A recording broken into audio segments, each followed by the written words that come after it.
60 metres to go. They're still side by side with 50. Lyles trying to find something. He stretches away. It is a global title again. Noah Lyles just said something that shocked everyone. When the best 200-meter runner in the world admits that a 17-year-old high school student is more talented than he was at the same age, you know something big is happening. That's exactly what Noah Lyles said about Australian runner Gout Gout after the World Championships in Tokyo, and it has everyone talking. The moment came right after the men's 200-meter semifinals. Gout had just been eliminated from his first senior world championships, running 20.36 seconds to finish fourth in his heat. Meanwhile, Lyles had just posted the fastest time in the world this year with a blistering 19.51 seconds. But when reporters crowded around the American superstar, asking about the young Australian, Lyles said something that caught everyone off guard. "He's more talented than I was," Lyles said with a laugh, referring to when he was 17 years old back in 2015. There's been nothing but great talent coming up. He's an amazing kid. You got a great head on him. You got a great team around him. It's going to be interesting to see how he develops. The thing that I always look for. To understand how big this statement is, you need to know who Noah Lyles is. This is a man who just won his fourth straight 200-meter world title, joining Usain Bolt as the only sprinter to achieve this feat. He's the Olympic 100-meter champion and one of the fastest men in history. When someone like that says a teenager is more talented than he was, people listen. The numbers back up Lyles' claim. When Lyles was 17 in 2015, he ran 10.14 seconds in the 100 meters and 20.18 seconds in the 200 meters. Gout has already run faster than both those times. His personal best of 20.02 seconds in the 200 meters is a full 1600ths faster than what Lyles managed at the same age. In sprinting terms, that's a massive difference.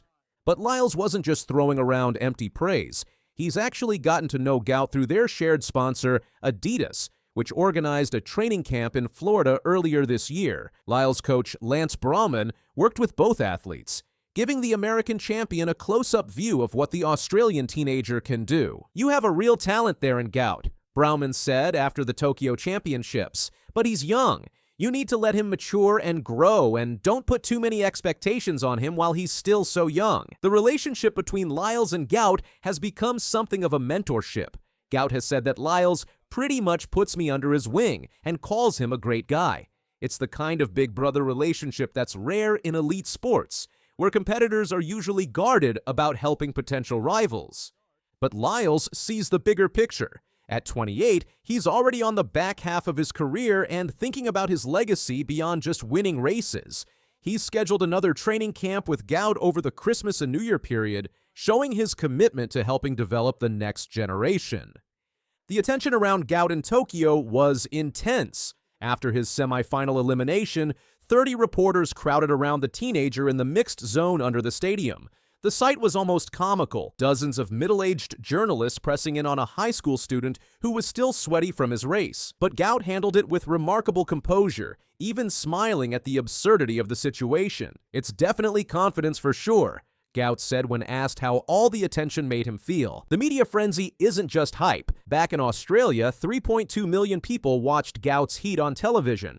That's more viewers than tuned in for recent AFL semifinals, showing just how much the Australian public has embraced their new sprint star." But Lyles offered some serious advice along with his praise. He knows that the transition from high school to professional athletics is where many promising careers stall out. It's going to be interesting to see how he develops. The thing that I always look for when I'm looking at younger talent is, hey, are you just going to be able to train into shape? One, because when you're in high school, you're able to just get races all the time whenever you want. But as a pro, you got to race, you got to come prepared already. This insight comes from experience. Lyles has seen talented juniors struggle when they can no longer rely on natural ability alone. The professional level demands a different level of preparation and consistency that catches many young athletes off guard. Physical development is another key factor. At 17, Gout still has the lean frame of a teenager. When he lined up for his semifinal in Tokyo, he looked like what one reporter called a station wagon among SUVs, compared to the fully developed men around him. But Lyles sees this as an opportunity rather than a weakness. Lyles said, and then two, just seeing how they put some, weight room on him.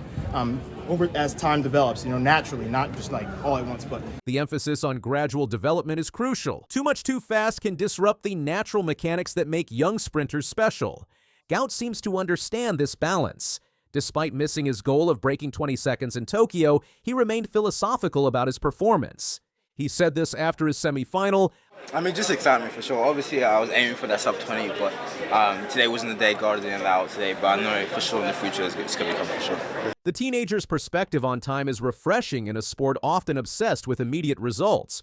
While older competitors feel the pressure of limited opportunities, Gout sees his youth as his greatest advantage. Still compete as a kid and the thing I have on them is I got time.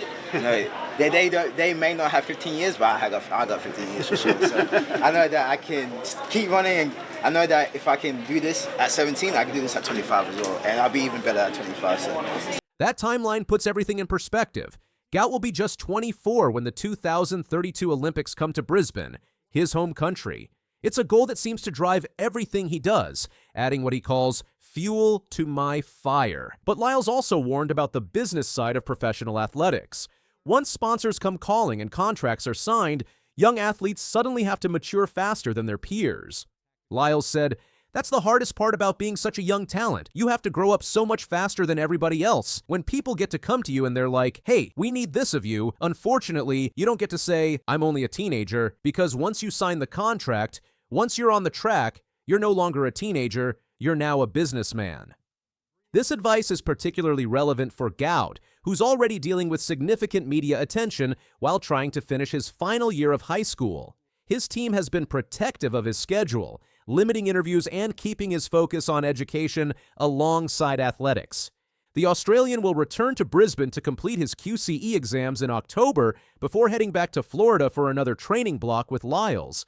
It's a careful balance between nurturing his talent and protecting his development. Lyles' coach Brauman is enthusiastic about working with Gout again. He said, "I think his coach Di is doing a great job managing him, and she's taking a very sensible approach with the young man." This praise for Gout's support team was echoed by Lyles himself. develops, naturally, not just like all at once, but he got a great coach. She's very she's constantly looking to be a better coach, and she's constantly looking to be the best for him. So The relationship between the two sprinters represents something special in athletics. In a sport where competitors are often reluctant to help potential rivals, Lyles is actively mentoring someone who could one day challenge his records. It speaks to his character and his understanding that the sport is bigger than any individual athlete. For Gout, having the world's best 200-meter runner in his corner is invaluable. But perhaps more importantly, he's learning how to handle the pressure and expectations that come with being labeled as the next big thing in sprinting. As Lyles continues his own quest for more world titles, his surprising admission about Gout's talent has added another layer to his legacy. He's not just winning races, he's helping shape the future of sprinting. And if his assessment is correct, that future looks very bright indeed. The Americans, Canada, USA battling for gold. It's USA. Noah Lyles is going to take the gold. It's silver for Canada. Noah Lyles was standing in the rain, and Team USA was about to lose again at Tokyo's National Stadium. But then he did something that changed everything. The World Athletics Championships in Tokyo was already historic for Team USA. They had smashed their own record with 16 gold medals, beating the old mark of 14. But there was one problem lurking in the shadows: the men's 4x100-meter relay. You know, that event where the Americans are supposed to dominate, but somehow always find a way to mess up the baton handoffs. Let me take you back to how we got here. The championships started rough for Noah Lyles. The guy who calls himself the fastest man alive got beat in the 100 meters, walking away with just a bronze medal. For someone with his confidence, that had to sting. Lyles later admitted he'd been dealing with depression after his mixed results at the Paris Olympics, where he won 100-meter gold but only managed bronze in his favorite event, the 200 meters. But something changed in Tokyo. Lyles bounced back in a big way, winning his fourth straight 200-meter world title. That tied him with the legendary Usain Bolt for consecutive wins in that event. Suddenly, the swagger was back. Lyles was smiling again, posting about the athlete after party on social media like he already knew gold was coming. Now here's where it gets interesting. The women's team had just finished their 4x100 relay, and it was pure drama. Melissa Jefferson Wooden was going for something special. She wanted to become only the second woman in history to win the 100 meters, 200 meters, and 4x100 meters relay at the same championships. The only other person to do it, Jamaica's Shelly Ann Fraser-Price, back in 2013. The women's race came down to the wire. Sha'Carri Richardson got the baton with Team USA actually trailing Jamaica by a tiny margin. But Richardson dug deep, caught Jamaica's Johnny L. Smith, and held on by just 0.04 of a second. The time was 41.75 seconds, giving Jefferson Wooden her historic triple gold. But the real story was still coming. Fraser-Price, the 38-year-old Jamaican legend, had just run her final race. She colored her hair in the Japanese flag colors for this last hurrah, finishing with silver and her 17th World Championship medal. As she crossed the line, you could see the emotion. She was passing the torch to a new generation. Now the pressure was on the men. Christian Coleman, Kenny Bednarek, Courtney Lindsay, and Noah Lyles stepped onto that rain-soaked track knowing they had to deliver. The weather was getting worse by the minute, and these conditions were exactly the type that cause relay disasters. Coleman took the first leg and did what he does best. He absolutely flew out of the blocks. The lead was immediate and impressive. When he handed off to Bednarek, Team USA was in great shape. But here's where things got scary. Canada's Jerome Blake was flying down the backstretch, eating into that American lead. Worse yet, the Dutch runner in the lane next to Bednarek was swinging his arms wildly and nearly hit him across the chest. Bednarek stayed calm under pressure and got the baton safely to Courtney Lindsay. And here's what separated this relay from all those previous American disasters. Lindsay ran the fastest third leg of anyone in the field. Suddenly, that comfortable lead was back. When Lyles got the baton for the anchor leg, he could see the gap they had built. As he later said, when Christian passed the baton, I knew it was a done deal. I saw the lead we had, and it was kind of a relief as everybody did such a great job. I just had to finish the race, but don't think it was easy. Canada's Andre de Grasse, the guy who won 200-meter gold in this same stadium during the Tokyo Olympics, was charging hard. For a brief moment, it looked like he might actually catch Lyles. The crowd was on their feet as these two superstars battled down the home stretch. Then Lyles did what Lyles does. He shifted into another gear and pulled away, crossing the line in 37.29 seconds. That time was absolutely insane. The 5th fastest in world history and the quickest anyone had run since 2019. The margin of victory was 0.26 of a second over Canada, with the Netherlands grabbing bronze and a national record. The emotion was real when they crossed the line. Bednarek, who had just won his 4th silver medal in major 200-meter races, finally got his gold. As he said after the race, "We came here with a job, and that was to win gold, and we did it. We're America. We're the best of the best." For Lyles, this was redemption. After struggling early in the championships, he walked away with 3 medals. That bronze in the 100 meters, gold in the 200 meters, and now relay gold. More importantly, he proved something about handling pressure and bouncing back from disappointment. The win gave Lyles his 8th World Championship gold medal, putting him just 3 away from Usain Bolt's record of 11. But Lyles isn't just chasing numbers. He has his sights set on Beijing 2027, where he wants to win a 5th straight 200-meter title. If he does that, he'll stand alone in history, surpassing even Bolt's 4 consecutive wins. What made this performance even more special was how clean the handoffs were. American relay teams have been haunted by dropped batons and missed exchanges for years. At the Paris Olympics, they were disqualified after a bad handover. In Tokyo, they looked like a completely different team. The Japanese crowd got to see something special too. Their home team made it to the final and finished 6th, running 38.35 seconds. It wasn't the medal they hoped for, but the fans went crazy anyway. Team member Yoshihide Kiryu took responsibility afterwards, saying, "My time was the slowest when I checked with everyone just now. If I'd run properly this time, I think I could have gotten a medal. It's my responsibility." Meanwhile, Jamaica wasn't even in the final. The team that usually dominates sprinting had a terrible heat the day before and failed to qualify. It showed just how competitive this event has become. The American success wasn't limited to just this one race. The women also won the 4x400 meter relay, with Sydney McLaughlin-Levrone running an incredible 47.82-second anchor leg. They set a championships record with a time of 3 minutes and 16.61 seconds, which was the 5th fastest time ever recorded. The only relay disappointment for Team USA came in the men's 4x400. Rai Benjamin, the 400-meter hurdles champion, got the baton with a small lead but couldn't hold off Botswana's Colin Kebenat-Shippey. Botswana won their first ever relay gold in 2 minutes 57.76 seconds, with the Americans settling for silver by just 0.07 of a second. But that one loss couldn't dampen what had been an incredible championships for Team USA. They finished with 26 total medals, including those record-breaking 16 golds. To put that in perspective, they won more golds than the next 5 countries combined. The relay sweep was especially sweet because it showed American sprinting was back on top. For too long, these teams had been known more for their failures than their successes. Bad handoffs, missed zones, disqualifications. It seemed like there was always something going wrong. Not in Tokyo. The execution was nearly perfect across all the relays they won. The chemistry was there, the technique was sharp, and most importantly, they stayed calm under pressure. For Noah Lyles specifically, this relay gold capped off a remarkable comeback story. He went from early disappointment to historic achievement in the span of 1 week. His confidence never really wavered, even after that 100-meter bronze, as he said, "We all know we are the fastest. We just had to get the baton from start to finish." That quote really sums up the American mindset in Tokyo. They had the talent, they had the speed, they just needed to execute when it mattered most.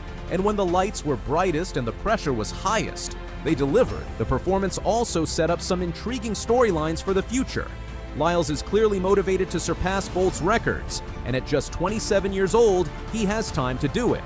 The relay teams are clicking at exactly the right moment, with the Los Angeles Olympics just 3 years away. There's still quite a few places that we walked past that I'm like, that was the point where that was the long walk I had when I was disappointed after a race, or this was the route we had to take by foot instead of by bus. Noah Lyles stunned the world at the 2025 World Championships in Tokyo. What was supposed to be a routine 200-meter final turned into a masterclass in sprinting, and Lyles was at the center of it all. With pressure mounting and expectations sky high, the race unfolded like a thriller, leaving fans, commentators, and even the athletes themselves in disbelief. While Lyles was expected to contend, the manner in which he approached and ultimately dominated the race became a lesson in patience and calculated power. He navigated a field of highly talented athletes, including 5 of the previous summer's Olympic finalists, all vying for a world title.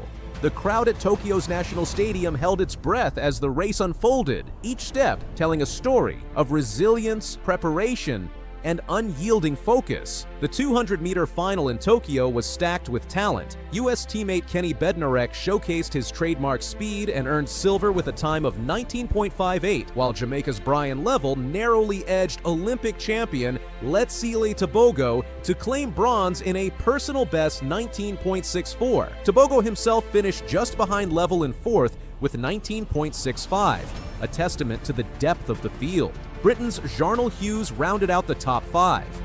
Each athlete had their own narrative and challenges, from recovering from injuries to managing the pressure of representing their countries on the world stage. From the start, Lyles demonstrated remarkable composure. He did not rush. Instead, he let the opening meters unfold at a pace that allowed him to conserve energy while maintaining competitive positioning. His strategic approach became clear midway through the race.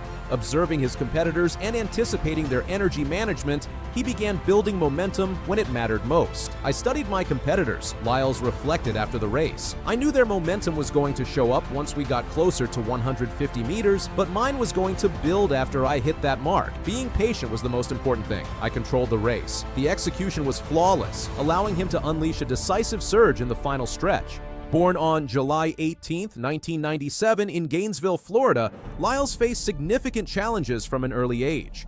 Growing up in Alexandria, Virginia, he struggled with asthma but turned to athletics, eventually transitioning from gymnastics to track at age 12. Inspired by watching the 2012 Summer Olympics, he and his younger brother vowed to reach the highest levels of the sport. This early determination set the foundation for a career defined by discipline and ambition. Lyles' early achievements hinted at the remarkable potential he would realize. In 2014, he claimed gold at the Youth Olympic Games in the 200 meters.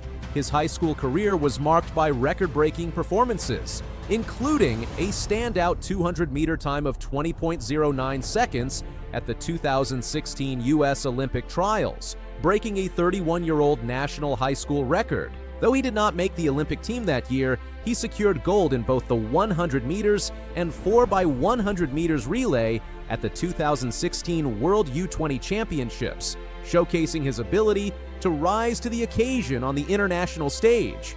Turning professional in 2016 with Adidas, Lyles committed fully to sprinting.